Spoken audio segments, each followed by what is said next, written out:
Viewers welcome back in our programme जी। Doctor साहब साढ़े कोल अगली ईमेल आई है मेघराज सिंह जी दी। ਇਹ ਲਿਖਦੇ ਹਨ ਸਤਿਕਾਰਯੋਗ ਡਾਕਟਰ ਅਮਰਜੀਤ ਸਿੰਘ ਜੀ ਅਤੇ ਟੀਵੀ 84 ਦੀ ਸਾਰੀ ਟੀਮ ਨੂੰ ਵਾਹਿਗੁਰੂ ਜੀ का खालसा वाहिगुरु जी की फतेह। डॉक्टर साहब जी आप जानते हो कि यह कहानी ते सुनी ही होगी कि एक चिड़ी वालू जंगल विच लगी अग बुझाउण दी कोशिश करते हुए अते उस चिड़ी नूं किसी ने पुछया सी कि तेरी कोशिश दे नाल जंगल दी अग बुझ नहीं सकदी, तां चिड़ी ने उस नूं जवाब दिता सी कि आउण वाले टाइम विच मेरा नाम अग बुझाउण वालियां विच आवेगा, ना कि अग लगाउण वालियां दे विच।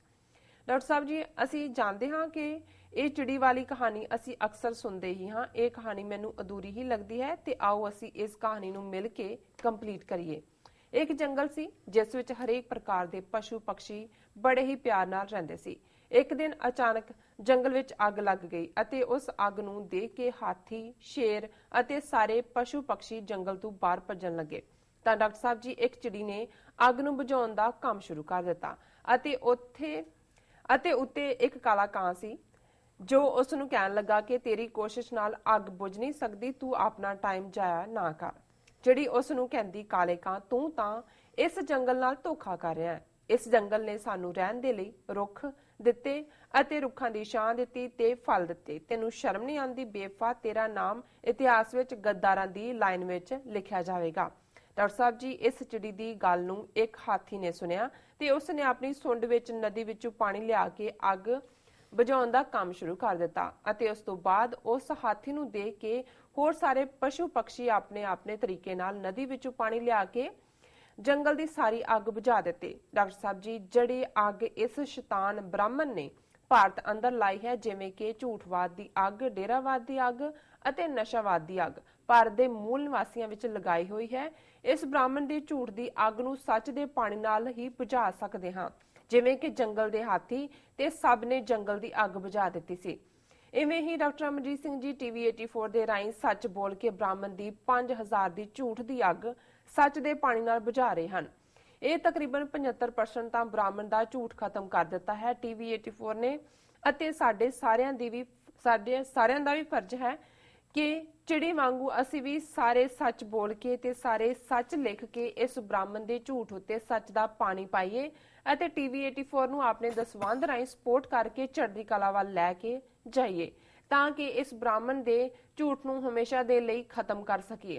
ਡਾਕਟਰ ਸਾਹਿਬ ਜੀ ਅਸੀਂ ਸਾਰੀ ਸਿੱਖ ਕੌਮ ਨੂੰ ਬੇਨਤੀ ਕਰਾਂਗੇ ਕਿ टीवी 84 ਨੂੰ ਡਾਲਰਸ ਰਾਹੀਂ ਪੂਰੀ ਸਪੋਰਟ ਕਰੋ ਤਾਂ ਕਿ ਹੋਰ ਮਜ਼ਬੂਤੀ ਨਾਲ ਬ੍ਰਾਹਮਣ ਦੇ ਝੂਠ ਦਾ ਪਰਦਾਫਾਸ਼ ਕਰਕੇ ਆਪਣੀ ਮੰਜ਼ਿਲ ਮਕਸਦ ਖਾਲਿਸਤਾਨ ਵੱਲ ਵਧ ਸਕੀਏ।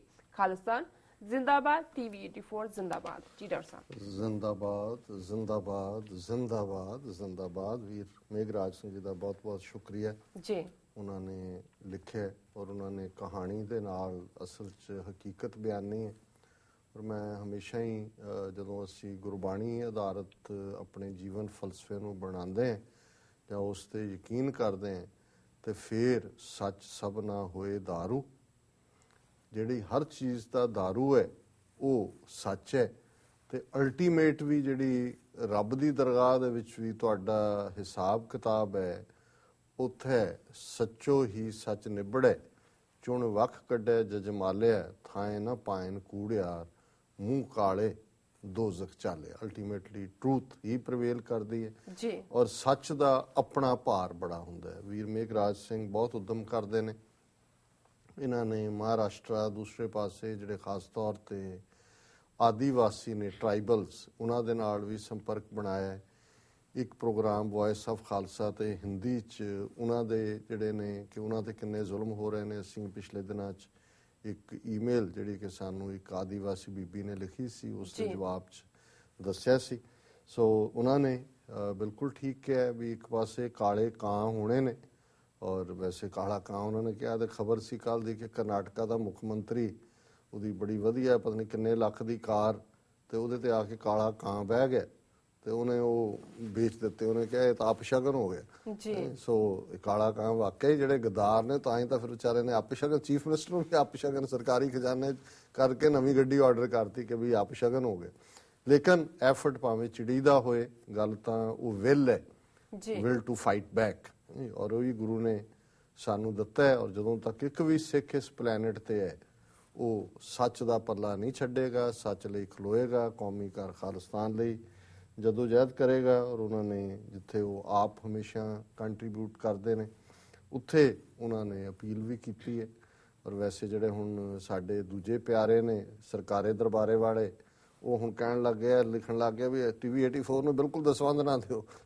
ਮੈਂ ਕਿਹਾ ਕਿ ਵੀ ਦੱਸੋ ਉਹ ਕੀ ਕਹਿੰਦੇ ਨੇ ਵੀ ਪਿੰਡ ਵੱਜਾ ਨਹੀਂ ਤੇ ਚੱਕੇ ਪਹਿਲਾਂ। ਅਜੇ ਤਾਂ ਚਲੋ ਵਿਚਾਰੇ ਜਿੰਨੇ ਕਰੀ ਜਾਂਦੇ ਨੇ ਉਹਨਾਂ ਕਹਾ, ਉਹਨਾਂ ਨੂੰ ਇਹ ਫਿਕਰ ਪੈ ਗਿਆ ਵੀ ਵਾਕਈ ਨਾ ਸਿੱਕੇ ਤੇ ਦੇਣ ਲੱਗ ਜਾਣ ਜੀ। ਸੋ ਉਹਨਾਂ ਦਾ ਬਹੁਤ ਬਹੁਤ ਸ਼ੁਕਰੀਆ ਵੀਰ ਮੇਘਰਾਜ ਸਿੰਘ ਜੀ ਦਾ, ਉਹਨਾਂ ਨੇ ਸਾਨੂੰ ਲਿਖਿਆ ਜੀ। ਡਾਕਟਰ ਸਾਹਿਬ, ਪ੍ਰੋਗਰਾਮ ਦੇ ਅਖੀਰਲੇ ਪਲਾਂ ਵਿੱਚ ਤੁਸੀਂ ਸਾਡੇ ਦਰਸ਼ਕਾਂ ਨੂੰ ਦੱਸੋ ਅੱਜ ਦਾ ਵਿਚਾਰ। ਦੇਖੋ, ਅੱਜ ਵਿਚਾਰ ਤਾਂ ਮੈਂ ਲੰਬੀ ਕਰਨੀ ਚਾਹੁੰਦਾ ਸੀ ਕਿਉਂਕਿ ਅੱਜ ਜਿਹੜਾ ਹਾੜ ਦਾ ਮਹੀਨਾ, ਜਿਹੜਾ ਕਿ 12ਵਾਂ ਮਾਝ, 12ਵਾਂ ਤੁਖਾਰੀ, ਮਾਝ ਗੁਰੂ ਅਰਜਨ ਸਾਹਿਬ ਦਾ, ਤੁਖਾਰੀ ਗੁਰੂ ਨਾਨਕ ਸਾਹਿਬ ਦਾ ਜੀ। ਔਰ ਬੇਸ਼ੱਕ ਇਹਦੀ ਕੋਈ ਅਦਰਵਾਈਜ਼ ਅਧਿਆਤਮਿਕ ਤੌਰ ਤੇ ਤਾਂ ਮਹੀਨੇ, ਥਿਤ, ਵਾਰ, ਰੁੱਤ ਸਭ ਰੱਬ ਦੀ ਯਾਦ ਲਈ ਨੇ ਜੀ। ਔਰ ਇਸ ਚ ਵੀ ਜਿਹੜਾ ਅਸਾੜ ਮਹੀਨੇ ਨਾਲ ਸੰਬੰਧਿਤ ਜਿਹੜਾ ਤੁਖਾਰੀ ਰਾਗ ਗੁਰੂ ਨਾਨਕ ਸਾਹਿਬ ਦਾ ਵਿਚਾਰ ਹੈ, ਆਸਾੜ ਭਲਾ ਸੂਰਜ ਗਗਨ ਤਪੈ, ਧਰਤੀ ਦੁਖ ਸਹਿ ਸੋਖੈ ਅਗਨ ਪਖੈ, ਅਗਨ ਰਸ ਸੋਖੈ ਮਰੀਐ ਧੋਖੈ, ਭੀ ਸੋ ਕਿਰਤ ਨ ਹਾਰੇ, ਰਥ ਫਿਰੇ ਛਾਇਆ ਧਨ ਤਾਕੈ, ਟੀਂਡ ਲਵੈ ਮੰਝ ਬਾਰੇ, ਅਵਗਣ ਬਾਧ ਚਲੀ ਦੁਖ ਆਗੈ, ਅਵਗਣ ਬਾਂਧ ਚਲੀ ਦੁਖ ਆਗੈ, ਸੁਖ ਤਿਸ ਸਾਚ ਸਮਾਲੇ, ਨਾਨਕ ਜਿਸ ਨੂੰ ਇਹ ਮਨ ਦੀਆ, ਮਰਨ ਜੀਵਨ ਪ੍ਰਭ ਨਾਲੇ ਜੀ। ਹੁਣ ਹਾੜ ਦਾ ਮਹੀਨਾ, ਸਾਡੇ ਵੀ ਕਹਿੰਦੇ ਨੇ ਜੇਠ ਹਾੜ ਤੱਪੇ ਤੇ ਸਾਵਣ ਭਾਦੋ ਵਸੇ ਜੀ। ਸੋ ਅਸਾੜ ਭਲਾ ਸੂਰਜ ਗਗਨ ਤਪੈ। ਹੁਣ ਹਾੜ ਦਾ ਮਹੀਨਾ ਭਰਾ ਹੈ, ਇੱਕ ਪਾਸੇ ਸੂਰਜ ਜਿਹੜਾ ਹੈ ਗਗਨ ਤੋਂ ਇੰਨਾ ਕੁ ਤਪਸ਼ ਦਿੰਦਾ ਹੈ ਕਿ ਧਰਤੀ ਦੁੱਖ ਸਹਿ ਸੋਖ ਹੈ ਅਗਨ ਪੱਖ ਹੈ, ਕਿ ਧਰਤੀ ਉਸ ਤਪਸ਼ ਦਾ ਦੁੱਖ ਸਹਿੰਦੀ ਹੈ। ਇਸ ਦੇ ਵਿੱਚ ਜਿੰਨਾ ਕੁ ਪਾਣੀ ਹੈ ਧਰਤੀ ਦਾ, ਉਹਨੂੰ ਸੂਰਜ ਸੋਖਦਾ ਹੈ, ਸੁਕਾ ਦਿੰਦਾ ਹੈ।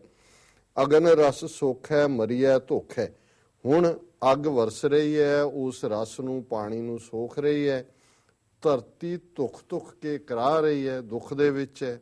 ਭੀ ਸੋ ਕਿਰਤ ਨਾ ਹਾਰੇ, ਪਰ ਸੂਰਜ ਜਿਹੜਾ ਉਹ ਆਪਣਾ ਕੰਮ ਨਹੀਂ ਛੱਡਦਾ, ਆਪਣਾ ਕਰਤੱਵ ਨਹੀਂ ਛੱਡਦਾ। ਰਥ ਫਿਰੈ ਛਾਇਆ ਧਨ ਤਾਕੈ। ਧਨ ਇਸਤਰੀ ਨੂੰ ਕਹਿੰਦੇ ਨੇ ਕਿ ਸੂਰਜ ਦਾ ਰਥ ਪੂਰੇ ਜੋਬਨ ਦੇ ਵਿੱਚ ਘੁੰਮ ਰਿਹਾ, ਇਸਤਰੀ ਛਾਂ ਲੱਭਦੀ ਹੈ।